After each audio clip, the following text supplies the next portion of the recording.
Hello and welcome to Imp's WWE Adventures podcast on the Social Suplex Podcast Network. You can help the network out by leaving us a 5-star review. You can also give a donation directly through Red Circle and become one of the amazing community by joining the Social Suplex Discord. Link is in the description. Listen to the other top-notch shows here on the Social Suplex Podcast Network. One Nation Radio with Rich and James, Keeping It Strong Style, All Things Elite, Wrestling Art with Chris Things, Trish and Sarah, and Tunnel Talk. Before moving on, happy birthday to Tunnel Talk as they celebrated it on the day that I'm recording this. Of course, this is going to come out afterwards, but, birthday week.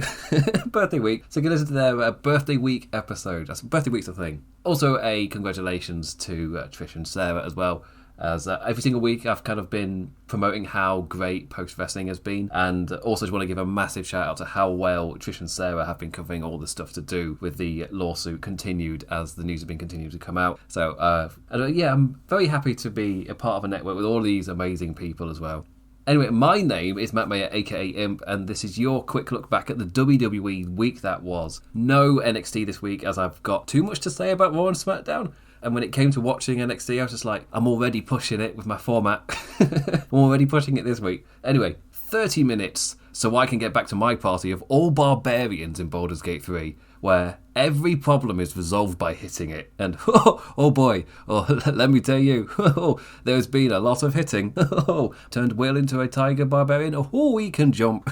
Jesus Christ, can he jump? Also, I put Karlak next to anybody, and she gives my entire party advantage on the attack of the person she's next to. It's insane. An all barbarian party is so fun. Just I'm in a little bit of a pickle every single time I come across a guy who's resistant to physical attacks, because I know I'm on an all barbarian party. I could do an entire show on Baldur's Gate 3. Unfortunately, that's not the point of the show. Maybe I'll just record it and put it out. Anyway, the SmackDown was live from Memphis, Tennessee, so let's jump on over there to the blue band of this time last week, where The Rock put on a little concert. Your son's blood is going to be on this belt.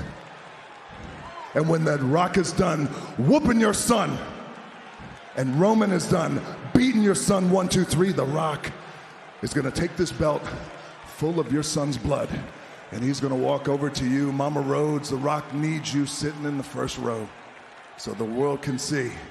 And The Rock is going to walk right over to you, Mama Rhodes, and he's going to hand you this belt. He's going to hand you this belt right here. And he's going to put it in your lap. And you're going to be crying just like your son, and that's okay.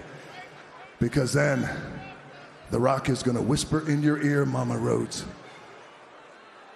And with all the blood on your son's belt here, and your tears on that belt, The Rock is going to whisper in your ear, he's going to wipe your tears away, and he's going to say, Michelle, what can I say except you're welcome? First off, come on Memphis, get your act together. The number of times my TNT Sports 1 feed went black because of your horny asses. keep it down. Come on, calm it down. Calm it down. Horny Memphis were treated to a live rock concert from The Rock himself. The first time I think that's happened in WWE since 2003 with Rocky's amazing heel rock run. That's 21 years ago now. I can say that as somebody where, for me, that took place in the mysterious times of the land of before, from before I was watching wrestling, or the mysterious lands of the time of before. That makes more sense.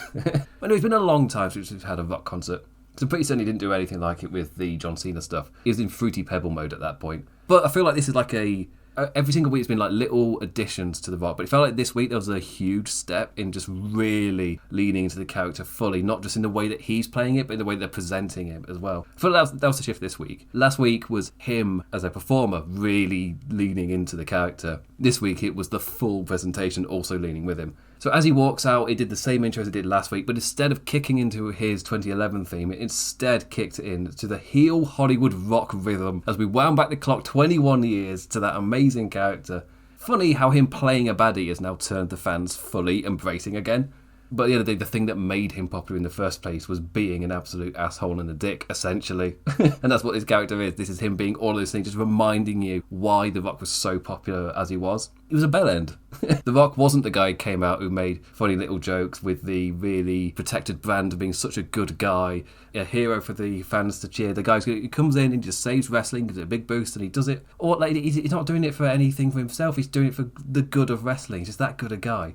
Now, The Rock character was an absolute bellend, and this really leads into that. It's also been really refreshing after years and years of The Rock being so protective of his Hollywood brand to see him playing a character like this. We've not seen it for so long. This is a really strong character, and unsurprisingly, the fans are really gravitating towards it.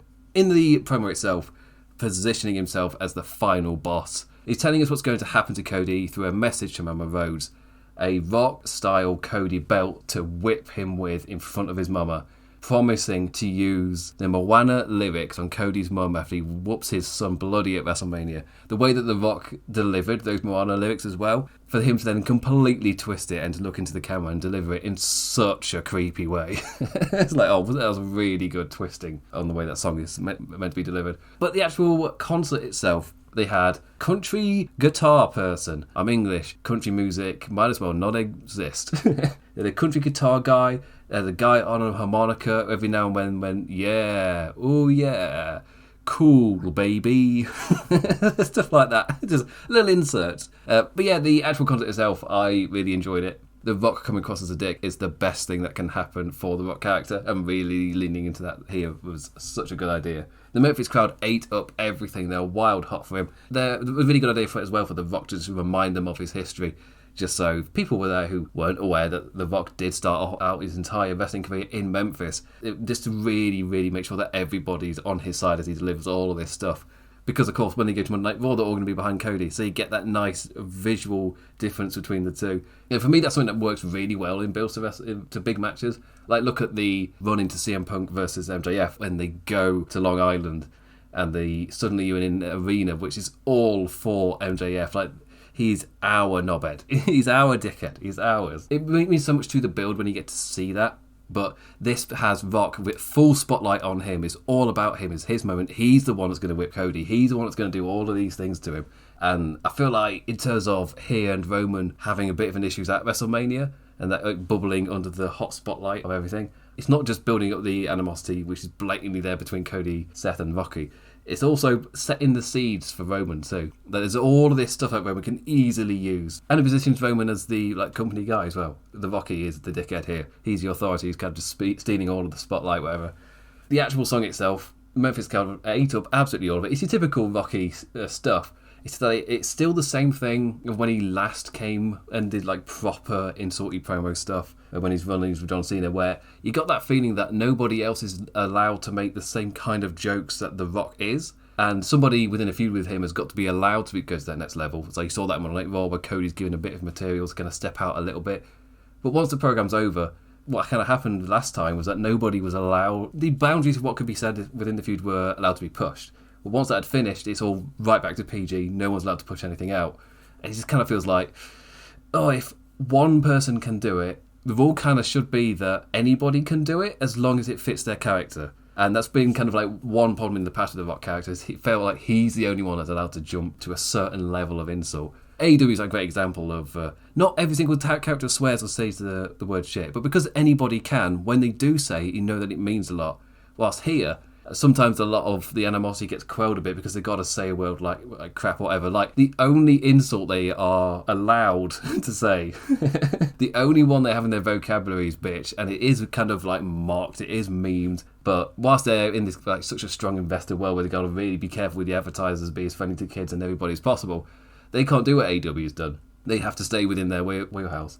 And when I get to the production stuff later, it's just to see that there is innovation across the board in WWE at the moment. And the product is white hot. I personally feel like it doesn't matter at all what AEW do on this run to WrestleMania. Like, it doesn't matter who they sign. Like, WWE is so white hot. Like, they could literally sign Sasha Banks, Kazuchika Okada, Will Ospreay, the three hottest free agents of the year. They could win all of them and it won't matter because WWE is such a hot product right now. And what we're seeing in terms of WWE, in terms of them doing their innovation alongside all of that momentum, is that it's having a great effect on the industry as well. Like, watching AEW Dynamite, I saw that they were also trying stuff out. Like, at that point where both companies are kind of established and on a strong, grounded setting, that now they're getting really creative with their stuff. Like, sure, they got the strong walls, and now the stuff that they're painting is really interesting, and they're pushing each other to do better. And this is what us as wrestling fans, this is the dream world, where both promotions are signing top talent. That top talent is getting paid incredibly well, which is what I don't understand about the pushback with the Mercedes Moné being the highest paid woman in wrestling.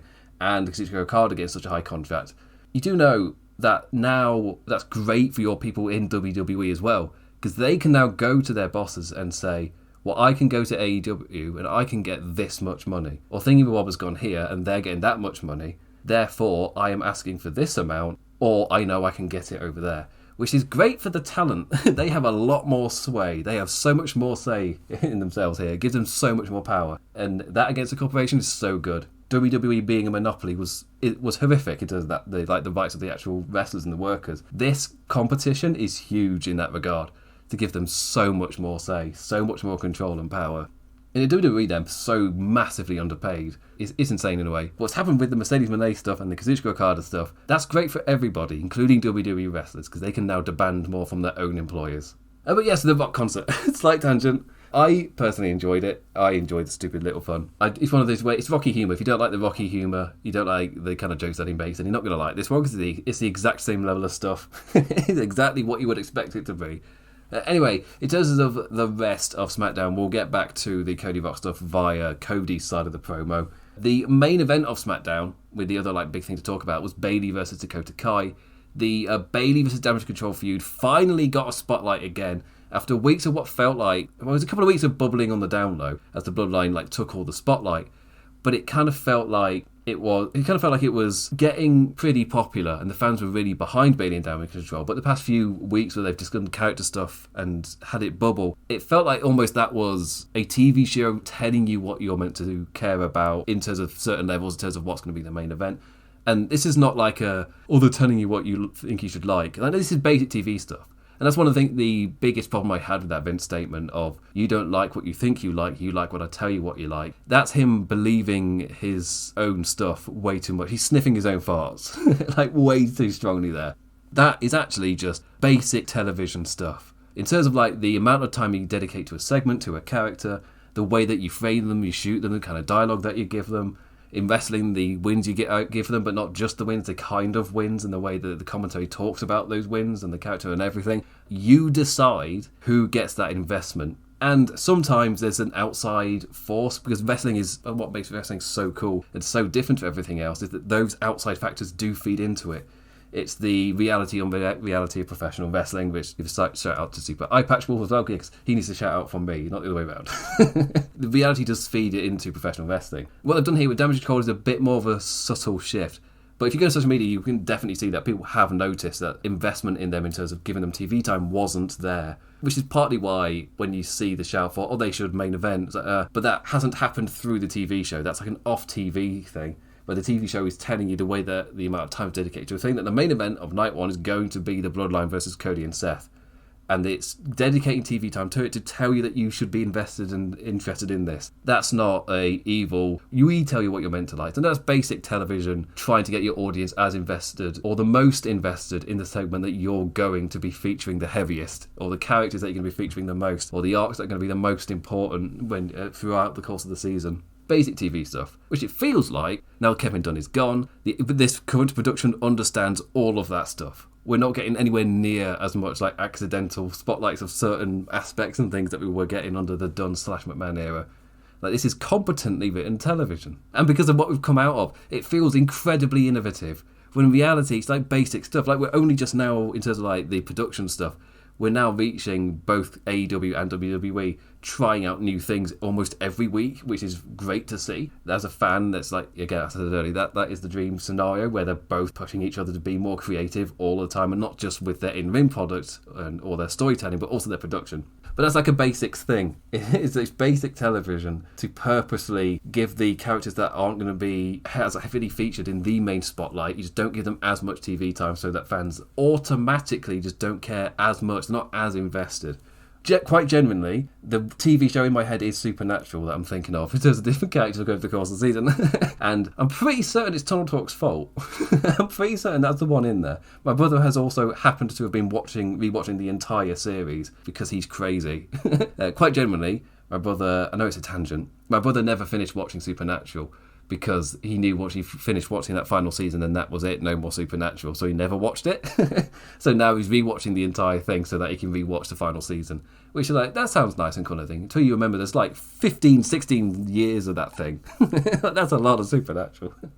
But that's another show that will dedicate TV time to the characters that you're meant to care about over the course of the season. And lo and behold, by the time you get to your final episodes, you're invested in all of these characters, all of these villains, blah, blah, blah. And not the ones that weren't featured as much because they're not the big plays. You're not meant to care as much.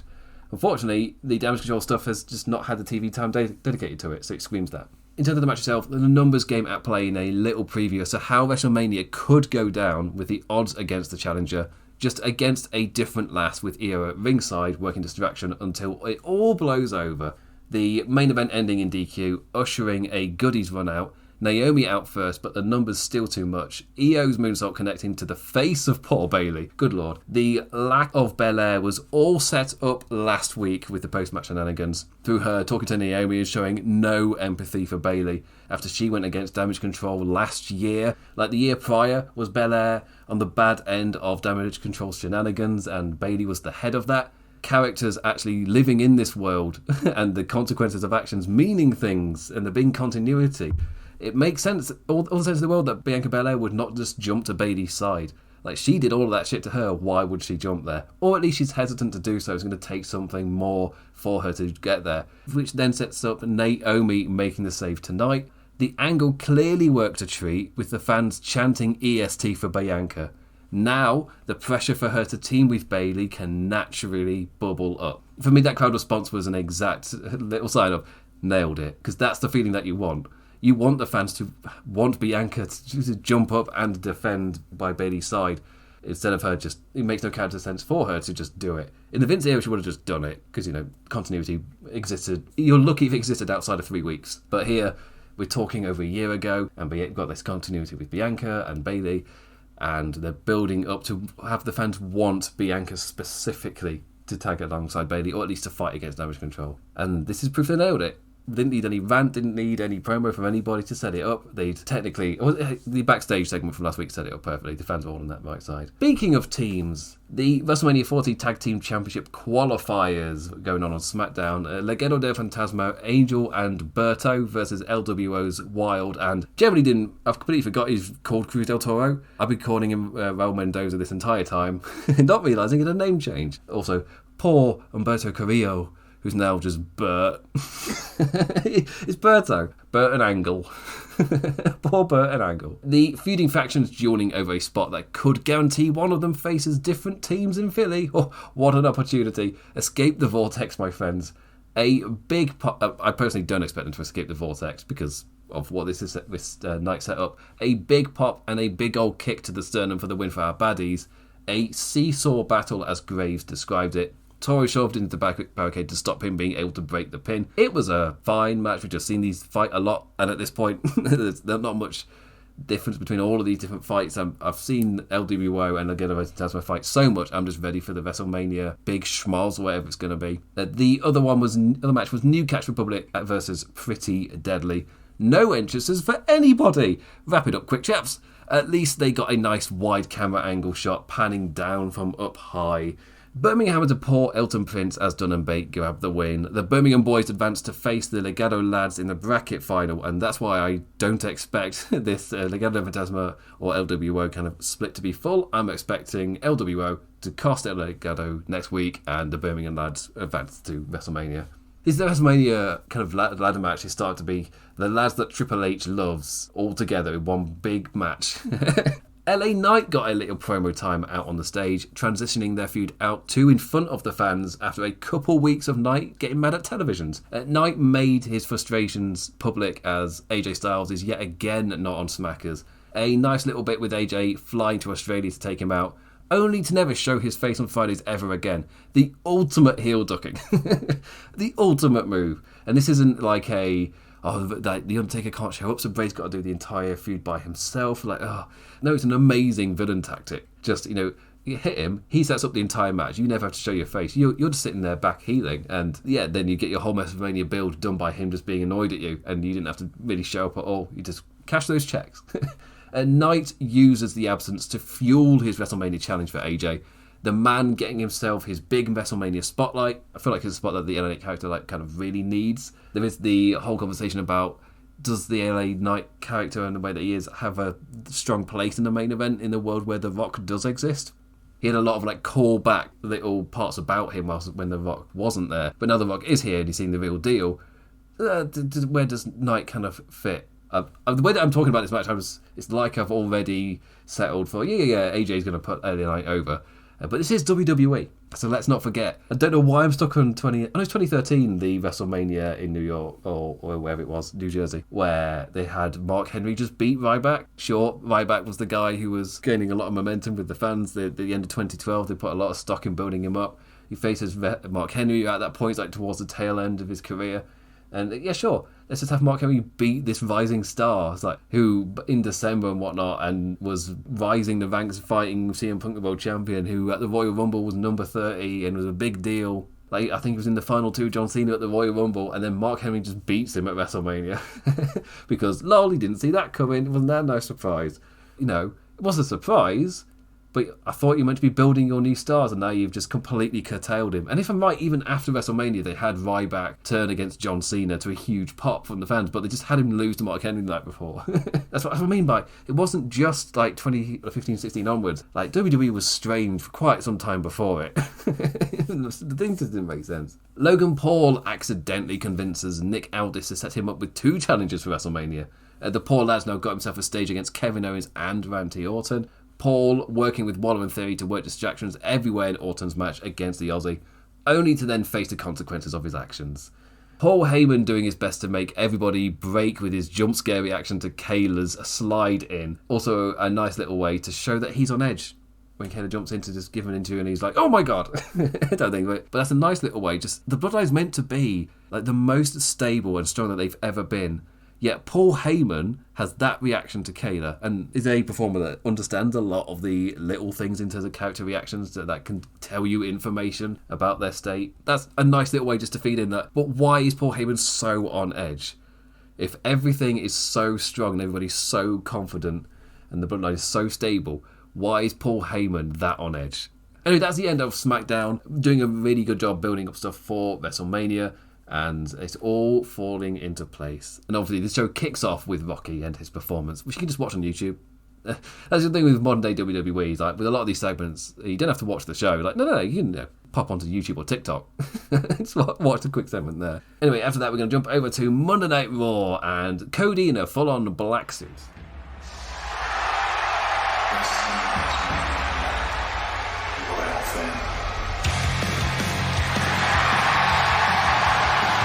You know what's great for podcast descriptions when leading into a clip?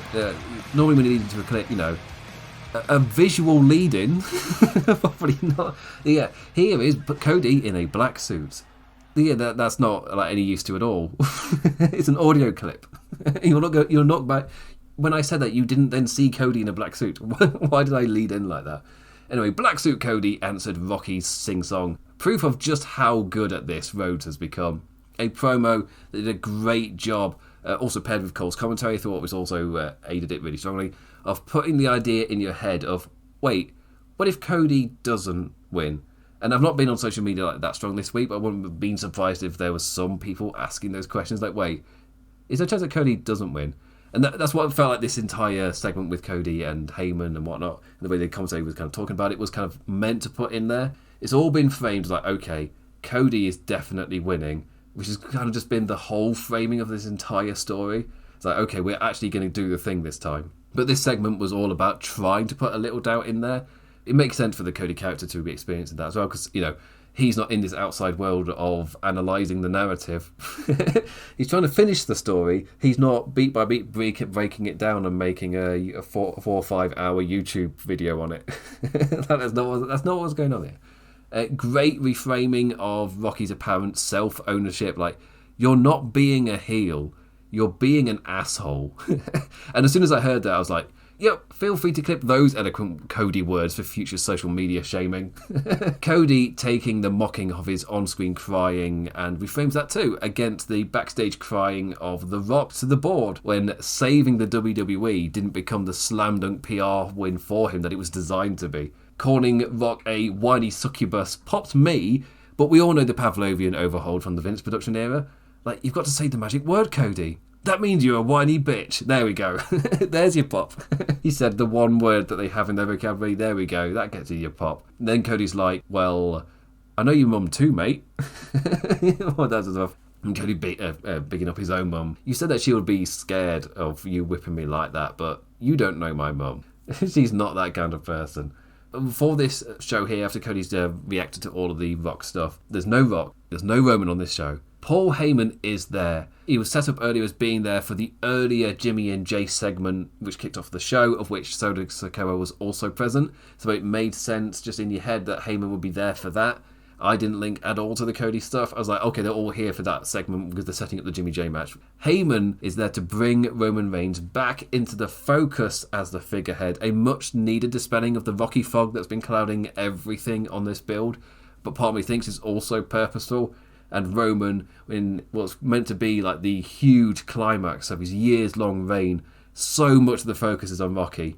And you can use that for the Roman character. I'm assuming some people will read that as a huge mistake, in that it takes a lot of the focus off of Roman for the main event, because it's supposed to be like his big, massive ending to his huge reign where he gives all of the momentum to Cody. But the Rock is such a huge focus of this that he's becoming the spotlight. But part of me thinks, because they're still going to do the Roman Rocky match, that this is such a great way to give Roman all of the ammunition he needs when he finally does turn to do that match. Cody agreeing to Heyman's offer to show up to Smackers alone to guarantee himself a genuine one-on-one face-to-face with Reigns. After the break, a backstage segment with Jay, letting us know our goody characters aren't idiots and are aware of the obvious trap setup that blatantly was. I like it when, good guys aren't idiots and do know what is the obvious. Like, the information that you made so clear to the audience kind of makes sense that the characters that were in there also picked up on that too. Cody is going to go there one-on-one, and he knows that he's stepping into a trap, but he's going to do it anyway.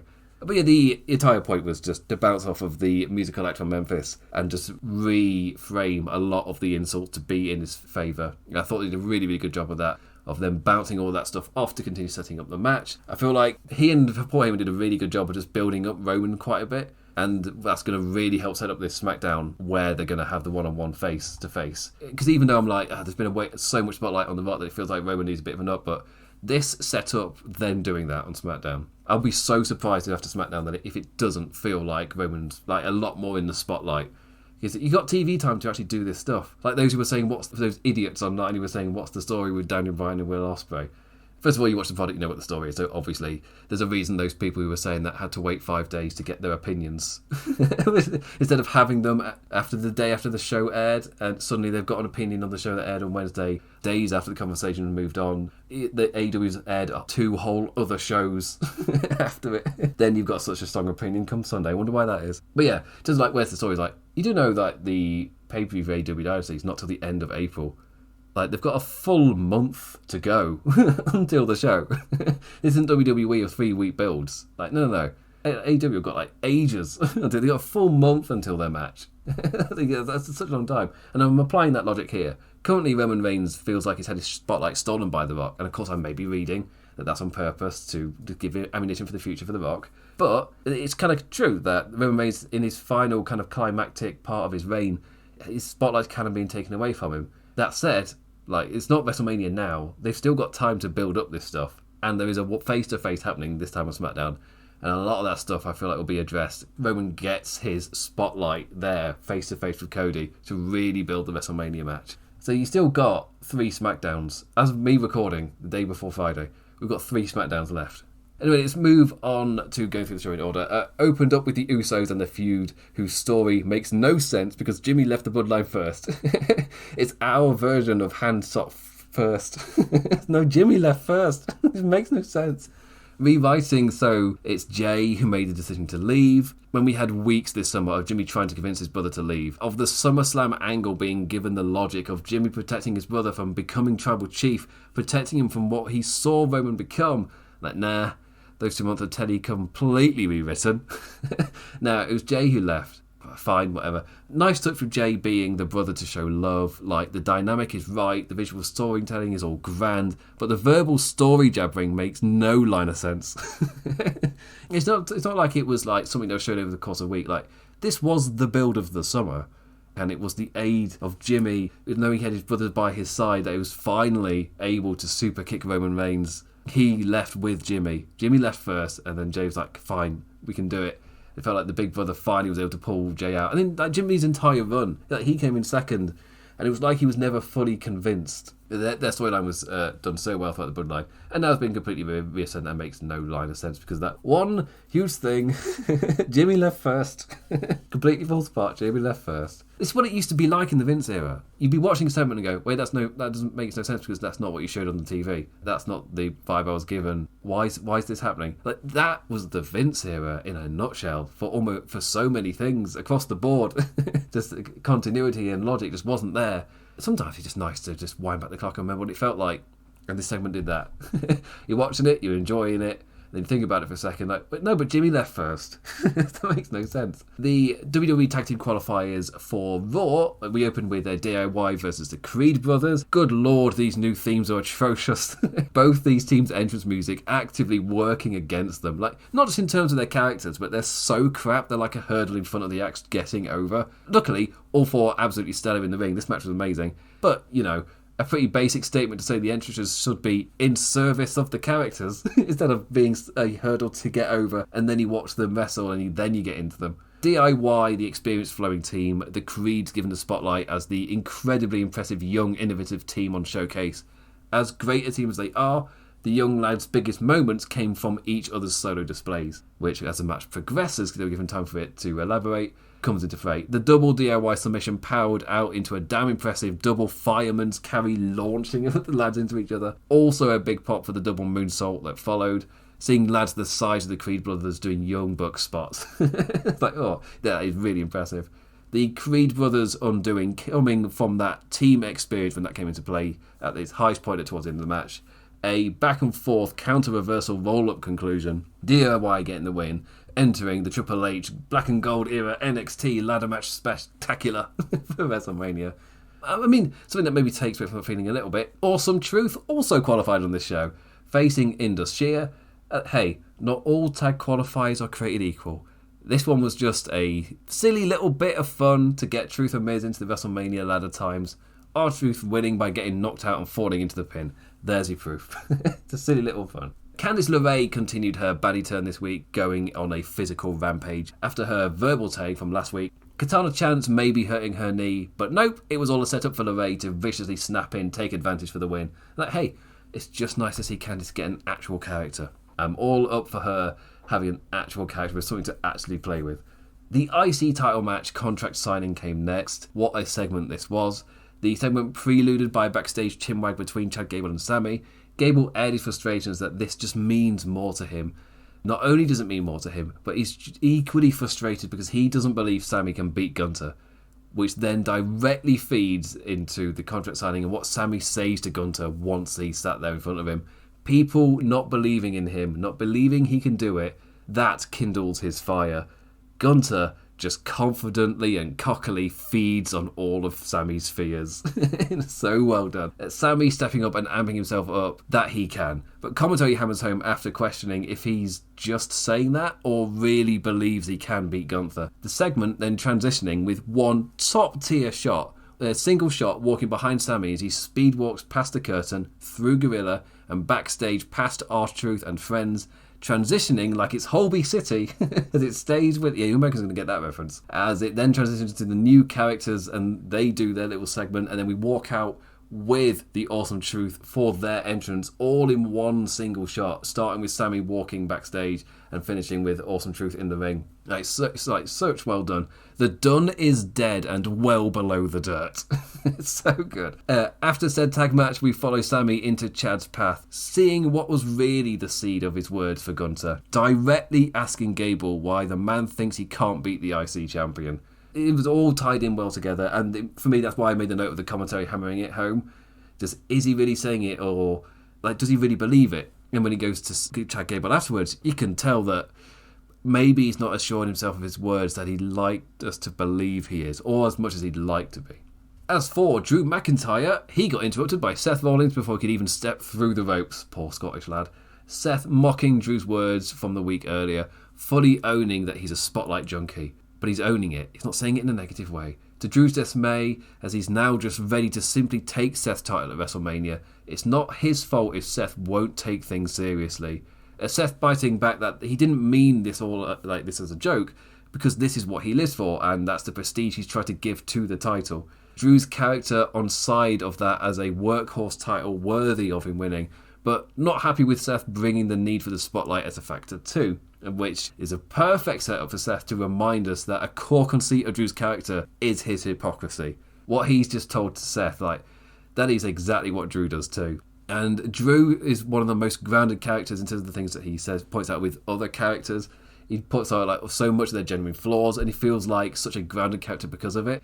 But what really makes a character work is the negatives, is the things that work against him. It's not just his strengths, it's his weaknesses as well. It's those traits too that make the character so strong, and his hypocrisy is such a huge part of that. Yet another great week for the Drew McIntyre Seth Rollins little dynamic they got going on. Drew's such a strong character. And finally, the main event was the last woman standing, Becky Lynch versus Nia Jax. Joe Biden met the man this week. I'm sure he was fangirling, or as much as he can at his age. I've seen more Joe Biden than I thought I would. I've been rewatching Parks and Rec. Joe Biden and Michelle Obama. I completely forgotten that either of those were like legit just in the sitcom. They were just there. We want tables, the conditioned response for no DQ matches. I note it because I'm covering WWE here.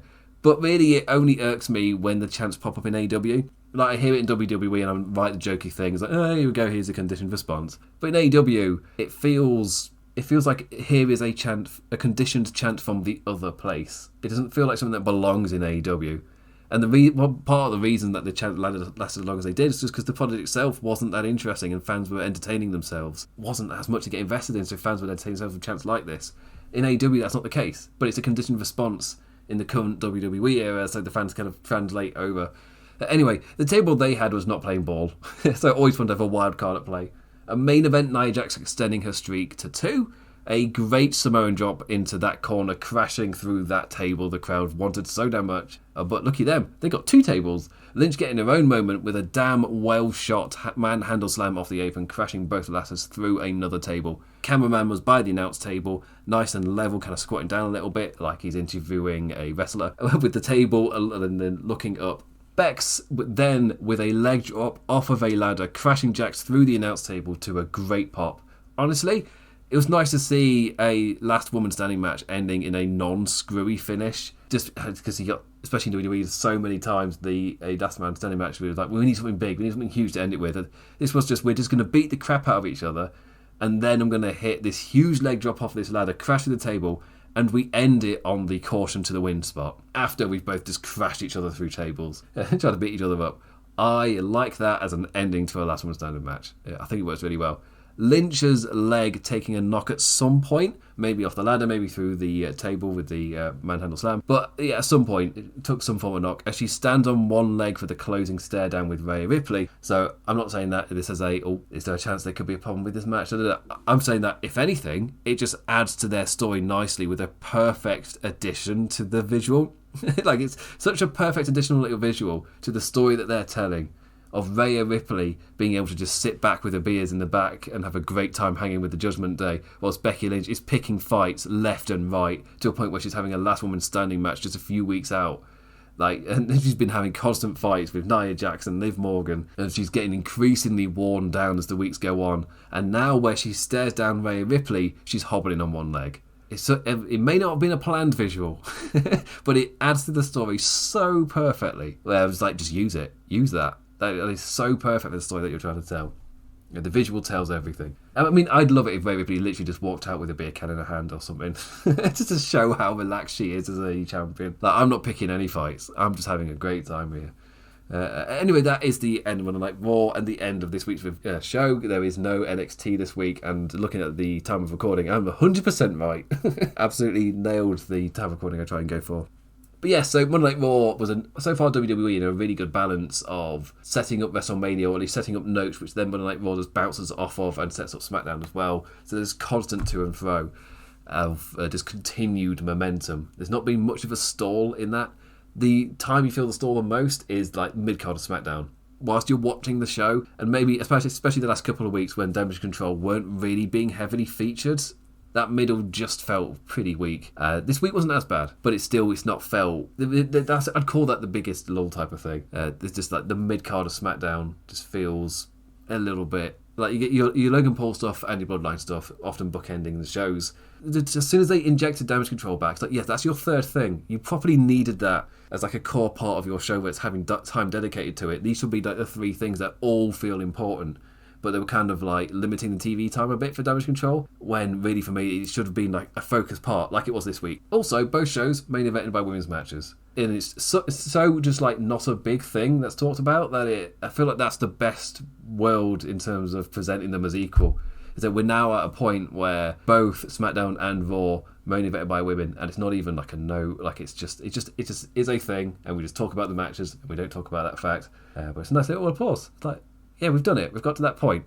We've done it. We've made it to that note. It's like no, like equality's not solved. It's not finished. But Cody didn't solve racism. It's still a thing. But nice to have made it to that notch in the belt. Let's all continue getting fat together. I don't know if the microphone will pick up me patting my belly there. Anyway, that brings me to the end of the show. With that, I say thank you for listening, liking, engaging in any form, any manner. Always appreciated, never taken for granted. I'll be back this time next week to talk about the face-to-face with Cody and Roman Reigns, and then he said Seth Rollins, and whatever happens on Monday Night Raw, who knows. And as I disappear, we'll say I'm also joining AEW. I'm enjoying it. Like, if you're blindly just not watching one of the products, or if you're one of those people that just waits for your opinion to drop on a Sunday, and I think you know what I mean, you're just missing out. But both companies are on pretty strong momentum at the moment. I'm enjoying Dynamite so much at the moment, and as I was talking about the momentum from SmackDown to Raw's bouncing really nicely too in the build to WrestleMania, it's a great little moment to be a wrestling fan. Anyway, with that, I'll be back next week. Ta-ra, ta-ra.